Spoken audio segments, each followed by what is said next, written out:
በስመ አብ ወወልድ ወመንፈስ ቅዱስ አሃዱ አምላክ አሜን።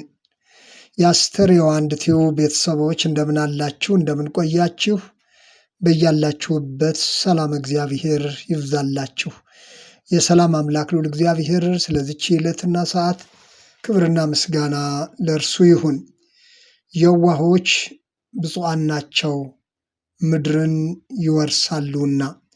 የማቴዎስ ወንጌል ምዕራፍ 5 ቁጥር 5 አንቀጸ ብፁዓን ወይም የብፁዓን አዋጆች በመባል የሚታወቀውን ቀጣይ ክፍል ዛሬ በዚህ እንቀጥላለን። መልእክቱ ለሌሎችም እንዲደርስ እንደተለመደው ላይክና ሼር ማድረግን አትርሱ። የዋሆች ብፁዓን ናቸው ምድርን ይወርሳሉና። የዋህ ማለት በሌላ አገላለጽ ገር ማለት ነው። ልበ አምላክ ዳዊት ገሮች ምድርን ይወርሳሉ በብዙ ደስታም ደስ ይላቸዋል ብለዋል። ገሮች ምድርን ይወርሳሉ በብዙ ደስታም ደስ ይላቸዋል። መዝሙረ ዳዊት መዝሙር 36 ቁጥር 11። የዋህ ማለት ቂል ወይም ሞኝ ማለት ሳይሆን ከቂም ከበቀል የጸዳ በየዋህነት የሚኖር በየዋህነት የሚመላለስ ማለት ነው። የዋህ ወይም ገር የሆኑ ምድርን ይወርሳሉ በብዙ ደስታም ደስ ይላቸዋል። ጌታችን ኢየሱስ ክርስቶስ እንደተናገረው ከኔ ተማሩ እኔ የዋህ በልቤም ትሑት ነኝና ለነፍሳችሁም ዕረፍት ታገኛላችሁ ብሏል። የማቴዎስ ወንጌል ምዕራፍ 11 ቁጥር 29 ላይ እኔ የዋህ በልቤም ትሑት ነኝና ለነፍሳችሁም ዕረፍት ታገኛላችሁ። የዋህነት ትሑት ስብዕና ማለት ነው። የዋህነት እውነተኛ የሆነ ውስጣዊ ዕረፍትና ሰላም የሚገኝበት ነው። ደስታ ያለበት ነው። የዋህነት መማር ያለብንም ከራሱ ከክርስቶስ እንጂ ከማንም አይደለም።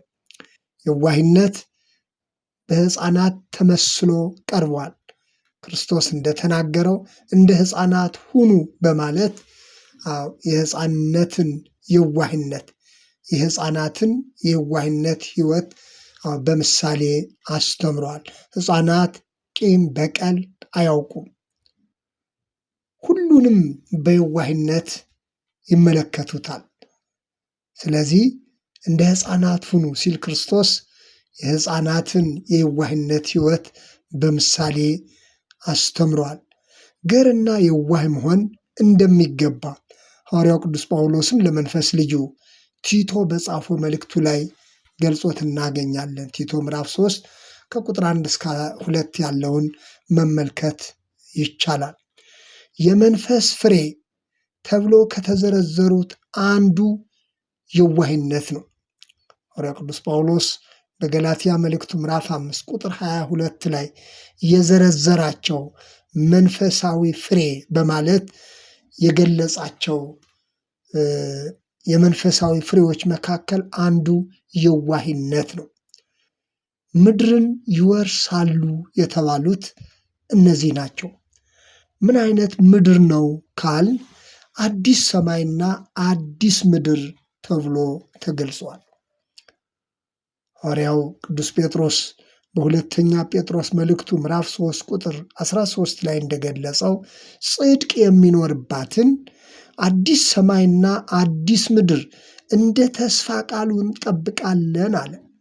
ጽድቅ የሚኖርባትን አመፅ፣ ግፍ፣ ክፋት የሌለባት ጽድቅ የሚኖርባትን አዲስ ሰማይና አዲስ ምድር እንደ ተስፋ ቃሉ እንጠብቃለን። ሁላችንም መጠበቅ ያለብን እንደ ተስፋ ቃሉ የተነገረንን ይህን ጽድቅ የሚኖርባትን አዲስ ሰማይና አዲስ ምድር ነው ወገኖቼ። አሁን ላይ ያለው ሰማይና ምድር ያልፋሉ ተብሎ ተጽፏል። ምክንያቱም አመፅ፣ ክፋት፣ ጭካኔ የሞላበት ምድር ስለሆነ በአዲስ ሰማይና አዲስ ምድር ይተካል። እግዚአብሔር አስቀድሞ የተናገረው የተስፋ ቃል ይህ ነው። በነቢዩ ኢሳይያስ እንደተነገረው እነሆ አዲስ ሰማይና አዲስ ምድር እፈጥራለሁና የቀደሙትም አይታሰቡም አለ። ክብርና ምስጋና ለአምላካችን ይሁን። የቀደሙትም አይታሰቡም። አመፅና ግፍ የሞላበት ጭካኔ የሞላበት በየቀኑ እንባ፣ በየቀኑ ጭካኔ፣ በየቀኑ ለቅሶ የሞላበት ዓለም ያልፍና አዲስ ሰማይና አዲስ ምድር ሐዋርያው ቅዱስ ጴጥሮስ እንደተናገረው ጽድቅ የሚኖርባት ነው ያለው። አዲስ ሰማይና አዲስ ምድር እንደ ተስፋ ቃሉ እንጠብቃለን። ይህንን መጠበቅ ይገባናል። ሁላችንም ወገኖች እንደ ክርስቲያን ሁላችንም እንደ ተስፋ ቃሉ የተነገረንን ይህንን ጽድቅ የሚኖርባትን አዲስ ሰማይና አዲስ ምድር ልንጠባበቅ ያስፈልጋል። ይህ ለሁላችንም የተሰጠ ትልቁ የተስፋ ቃል ነው። በየዋህነት ለሚኖሩ የመጨረሻውና ትልቁ ስጦታ ሆኖ የቀረበውም ይህ ነው። ዮሐንስ ራእይ ምዕራፍ 21 ከቁጥር 1 እስከ 5 ባለው እንደዚህ ይላል። አዲስ ሰማይና አዲስ ምድርን አየሁ፣ ፊተኛው ሰማይና ፊተኛው ምድር አልፈዋልና ባህርም ወደፊት የለም። ቅድስቲቱም ከተማ አዲሲቱም ኢየሩሳሌም ለባልዋ እንደተሸለመች ሙሽራ ተዘጋጅታ ከሰማይ ከእግዚአብሔር ዘንድ ስትወርድ አየሁ። ታላቅም ድምፅ ከሰማይ እነሆ የእግዚአብሔር ድንኳን በሰዎች መካከል ነው፣ ከእነርሱም ጋር ያድራል፣ እነርሱም ሕዝቡ ይሆናሉ። እግዚአብሔርም እርሱ ራሱ ከእነርሱ ጋር ሆኖ አምላካቸው ይሆናል። እነርሱም ሕዝቡ ይሆናሉ። እግዚአብሔርም እርሱ ራሱ ከእነርሱ ጋር ሆኖ አምላካቸው ይሆናል። እንባዎችንም ሁሉ ከዓይኖቻቸው ያብሳል። ሞትም ከእንግዲህ ወዲህ አይሆንም። ሐዘንም ቢሆን ወይም ጩኸት ወይም ስቃይ ከእንግዲህ ወዲህ አይሆንም፣ የቀደመው ሥርዓት አልፏልና ብሎ ሲናገር ሰማሁ። በዙፋኑም የተቀመጠው እነሆ ሁሉን አዲስ አደርጋለሁ አለ። ለእኔም እነዚህ ቃሎች የታመኑና እውነተኛዎች ናቸውና ጻፍ አለኝ ይላል። እንግዲህ አዲስ ሰማይና አዲስ ምድር ሲመጣ እዚህ ላይ እንደተገለጸው እግዚአብሔር ከነርሱ ጋር በመሆን ከሚያምኑቱ ጋር በመሆን እርሱን ከሚያመልኩት ጋር በመሆን አምላካቸው ይሆናል ነው የሚለው። ከሕዝቡ ጋር ይሆናል።